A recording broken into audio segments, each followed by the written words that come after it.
नमस्कार मेरे सभी विद्वान शिक्षक साथियों, सैनी सर इंग्लिश क्लासेज में आपका हार्दिक स्वागत।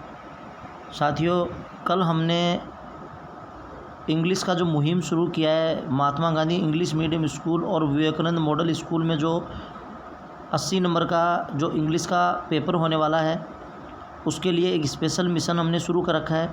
ये उसी कड़ी में दूसरा वीडियो आज है।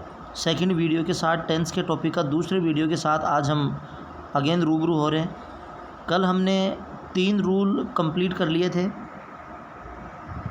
पहला नियम अपना था कि अगर वाक्य में always, usually, often, everyday, every month दिया हुआ हो तो वर्ब फर्स्ट फॉर्म का प्रयोग किया जाता है। वहाँ प्रेजेंट टेंस होता है, वर्ब का पहला नंबर आता है, फर्स्ट फॉर्म का यूज किया जाता है।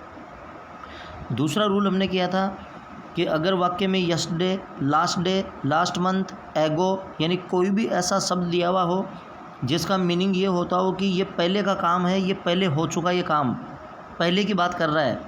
यस्टरडे यानी बीता हुआ कल, लास्ट डे यानी पिछला दिन, एगो यानी पहले। तो कोई भी ऐसा शब्द दिया हुआ हो जिससे ये पता चलता हो कि ये काम पहले का है, ये बात भूतकाल की है, तो वहाँ पास्ट टेंस होने के कारण से वर्ब की सेकंड फॉर्म का प्रयोग किया जाता है। वहाँ वर्ब का दूसरा नंबर आता है, वर्ब की सेकंड फॉर्म का प्रयोग किया जाता है। उसके बाद में एक हमने मोस्ट इंपॉर्टेंट रूल ये पढ़ा, बहुत ज़्यादा एग्जाम में आया हुआ है, वो मैंने कल भी बताया आपको, कि अगर वाक्य में फॉर सिंस दिया हुआ हो, वाक्य में फॉर या फिर सिंस, फॉर या सिंस दिया हुआ हो तो वहाँ बीन का टेंस बनता है, BEEN यानी हैज़ बीन या फिर have been. Present perfect continuous tense का यूज किया जाता है, हैज़ बीन या फिर हैव बीन, इनमें से कोई एक टेंस बनेगा। वहाँ एक वचन होने पर हैज़ बीन होता है और बहुवचन होने पर वहाँ हैव बीन का प्रयोग किया जाता है। अब उसी कड़ी में हम रूल नंबर 4 की बात करेंगे। रूल नंबर 4 आपके सामने है स्क्रीन पर। अगर वाक्य में व्हेन या व्हाइल दिया हुआ हो तो एक तरफ was verb plus verb ING तथा दूसरी तरफ वर्ब की सेकंड फॉर्म का प्रयोग किया जाता है। बहुत ज़्यादा एग्ज़ाम में पूछे जाने वाला रूल है, ये भी बहुत बार एग्ज़ाम में ही आया है। देखो इसमें क्या है कि व्हेन और व्हाइल ये दोनों कंजक्शन है, ये वाक्यों को जोड़ने वाले शब्द हैं।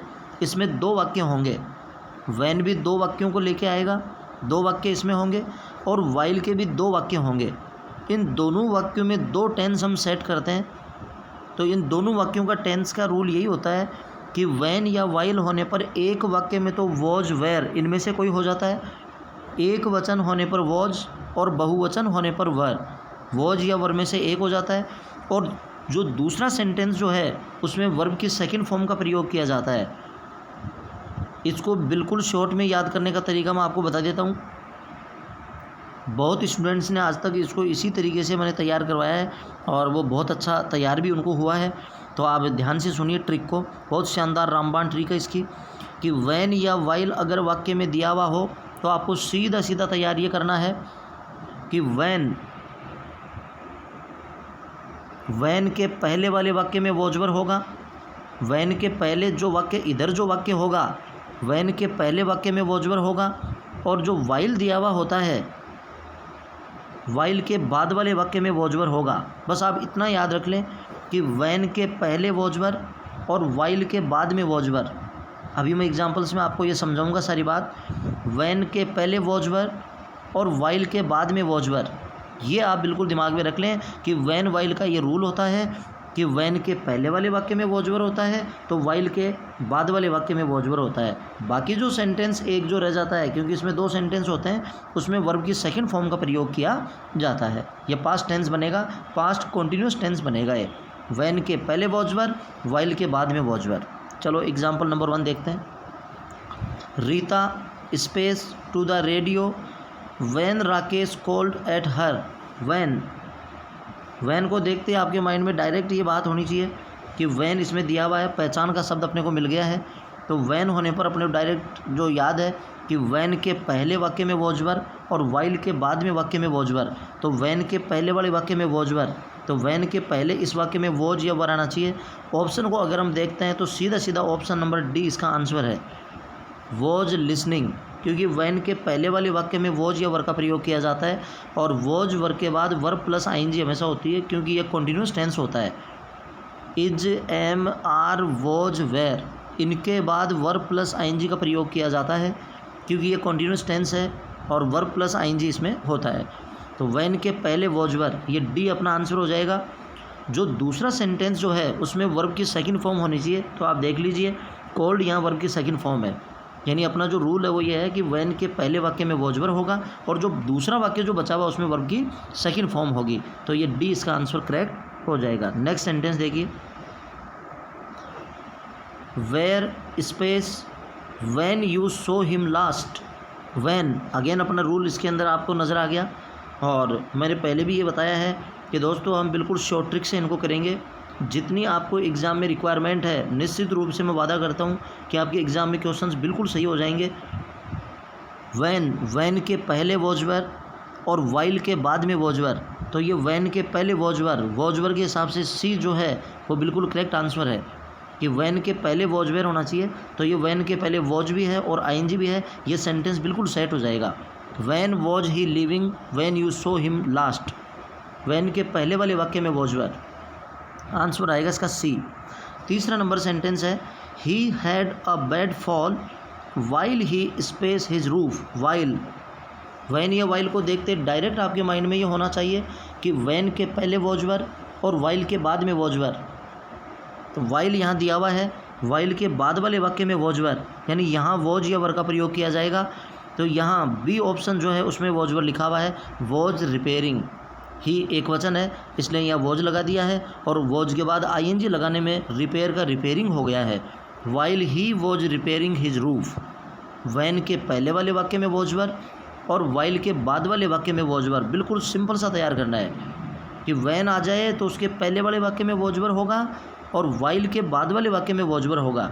उसके अलावा जो वाक्य बचा हुआ है उसमें वर्ब का सेकंड फॉर्म यानी V2 का प्रयोग किया जाता है क्योंकि ये पास्ट टेंस है और पूरा सेंटेंस जो है वो पास्ट टेंस में ही रहेगा। नेक्स्ट एग्जाम्पल इसका देखिए, क्वेश्चन नंबर 4। ये सभी एग्जाम्पल जो है एग्जाम्स में आए हुए एग्जाम्पल हैं, बहुत बढ़िया एग्जाम्पल ये हैं।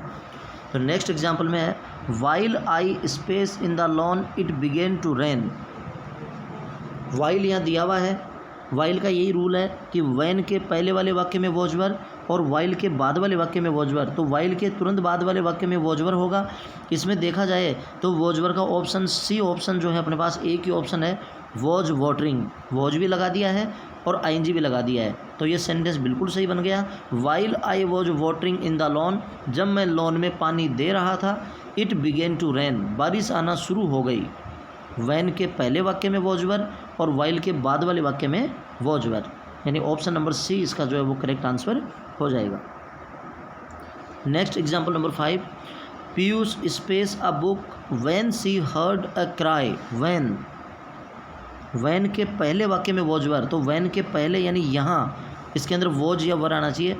वॉज रीडिंग, सी ऑप्शन जो है इसका वो बिल्कुल करेक्ट आंसर हो जाएगा। आप डायरेक्ट आंसर को बिना टाइम वेस्ट करे आपके आंसर जो है ना आ जाएंगे। ये सभी क्वेश्चन जो है वो एग्ज़ाम में आए हुए हैं, एग्ज़ाम में इसी तरीके के क्वेश्चन आते हैं और आपको भी वहाँ ऐसे ही क्वेश्चन देखने को मिलेंगे। इसलिए आप डायरेक्ट ये ट्रिक याद रखें कि व्हेन या वाइल का ये रूल है कि व्हेन के पहले वॉज वर और वाइल के बाद में वॉज वर। 6 नंबर का sentence, he space down when he space of this tragic event, when के पहले वॉज वेयर, तो व्हेन के पहले वॉज वेयर के हिसाब से देखा जाए तो यहाँ ऑप्शन जो अपने पास है, एक तो बी ऑप्शन ऐसा कुछ लग रहा है कि व्हेन के पहले वॉज वेयर हो जाएगा, लेकिन यहाँ भी वर्ब की सेकंड फॉर्म होनी चाहिए।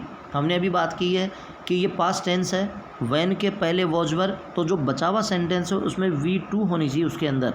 तो ये भी हम देखेंगे क्योंकि अब की बार दोनों जगह खाली है, तो निश्चित रूप से दोनों जगह ऐसा नहीं है कि व्हेन के पहले वॉज देखते ही हम आंसर को सेट कर दें कि बी आंसर आ गया। इतनी जल्दीबाजी नहीं करें, आगे सेकंड फॉर्म को भी देखें क्योंकि अब की बार दोनों जगह खाली है। तो ये हमने देखा कि व्हेन के पहले वॉज वर एक ऑप्शन बी में है, लेकिन बाद वाले रिक्त स्थान के लिए हियर, ये तो वर्ब की फर्स्ट फॉर्म है, इसका मतलब ये तो होगा नहीं, बी आंसर नहीं आ सकता क्योंकि यहाँ पास्ट है तो यहाँ भी पास्ट आएगा, पूरा सेंटेंस पास्ट टेंस में ही होता है। और हमने देखा कि कहीं भी ऐसा है ही नहीं आईएनजी। हियरिंग ये वैसे नहीं हो सकता, क्योंकि वैन के पहले वाले वाक्य में वॉज वर्ब आएगा, बाद वाले में नहीं आएगा, तो बी ऑप्शन भी कट हो गया, सी ऑप्शन भी कट हो गया। अब ए और डी में से हमें आंसर निकालना है, तो ए ऑप्शन को देखते हैं। ब्रोक सेकंड फॉर्म है, ब्रेक, ब्रोक, ब्रोकन, तो ये ब्रोक सेकंड फॉर्म है, लेकिन आगे इसके हियर वर्ब की फर्स्ट फॉर्म ही है, तो ये भी आंसर नहीं हो सकता, क्योंकि अगर यहाँ पास्ट है तो यहाँ भी पास्ट आएगा। ये निश्चित रूप से होना चाहिए ऐसा कि अगर कोई वाक्य पास्ट टेंस में है तो वो पूरा सेंटेंस ही पास्ट में होता है। तो ये ब्रोक यहाँ सेकंड फॉर्म आएगी, तो आगे भी इसके सेकंड फॉर्म आनी चाहिए। इसका मतलब डी ऑप्शन जो है वो बिल्कुल करेक्ट आंसर हो जाएगा। ब्रोक वर्ब की सेकंड फॉर्म है और हर्ड जो है ना वो वर्ब की सेकंड फॉर्म है। तो कई बार एग्जाम में ऐसे क्वेश्चन भी आ जाते हैं, तो ये बिल्कुल आसान है, इसमें कोई ऐसा कुछ नहीं है। आप धैर्य रखें और आराम से करें कि इसमें वॉज वर्ब का ऑप्शन तो मिला ही नहीं, तो फिर हमें क्या करना है, पास्ट पास्ट दोनों तरफ मैचिंग में करना है। तो ये ऑप्शन डी इसका करेक्ट आंसर हो गया।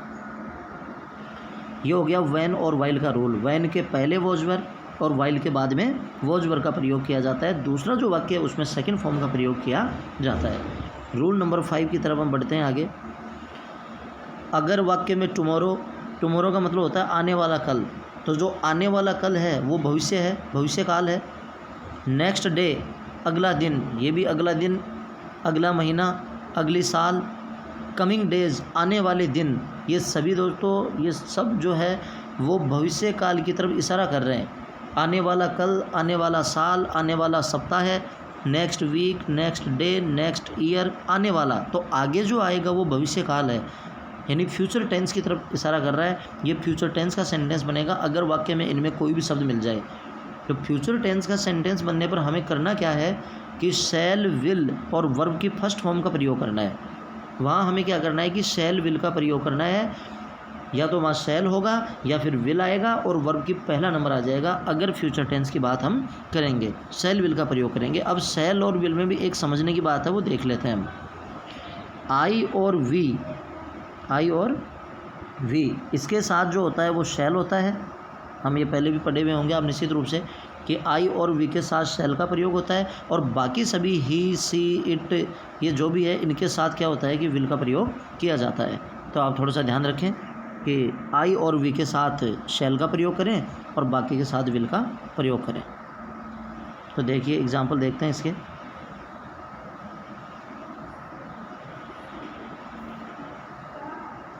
ही space the task tomorrow, tomorrow sentence में लिखा हुआ है। टुमारो आते ही समझ गए हम कि आने वाला कल, यानी आने वाला यानी फ्यूचर, और फ्यूचर टेंस में शैल या विल का प्रयोग किया जाता है। तो देखते ही एक सेकंड में आंसर लग गया डी, क्योंकि शैल विल चार में से सिर्फ एक ही ऑप्शन में है, विल फिनिश, और वो बिल्कुल मैचिंग में है। He will finish the task tomorrow, वह इस कार्य को कल पूरा कर लेगा। नेक्स्ट एग्जाम्पल देखते हैं।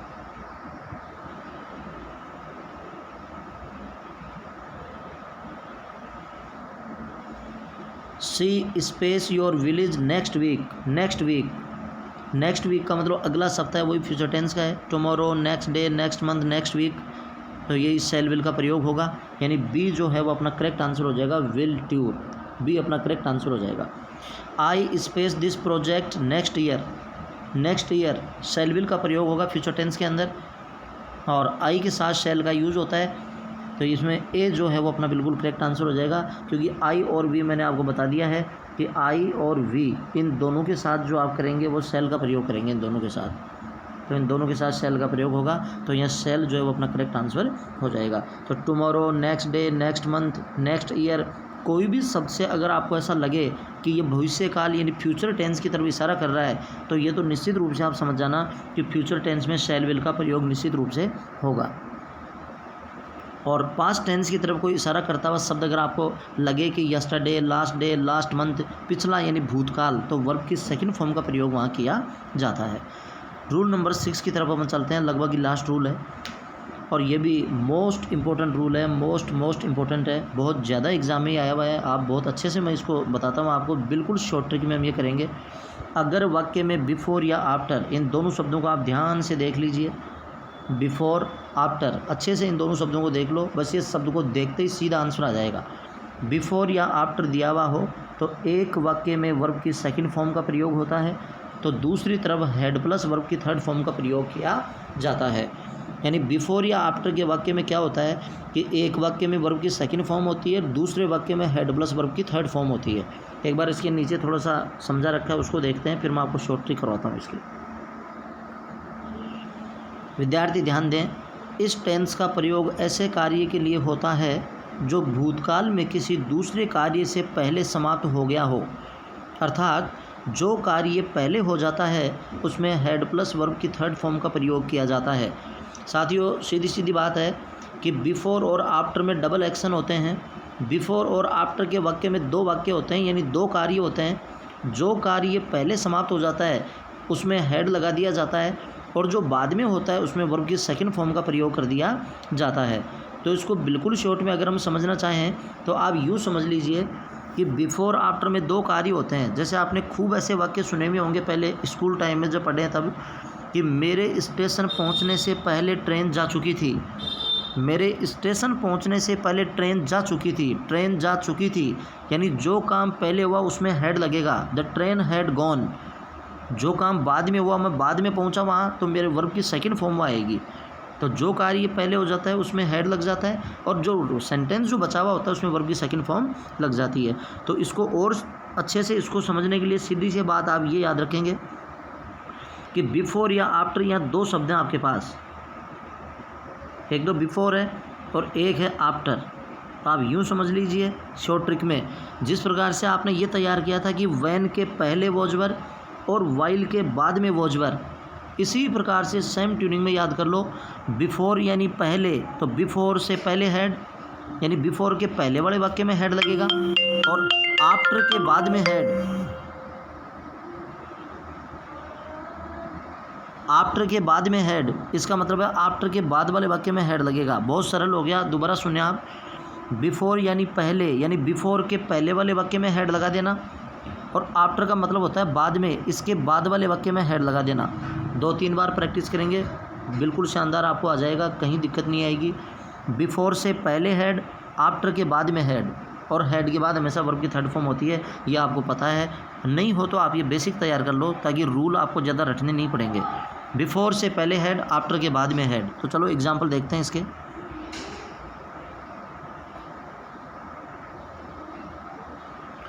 आई space tea before I left for school.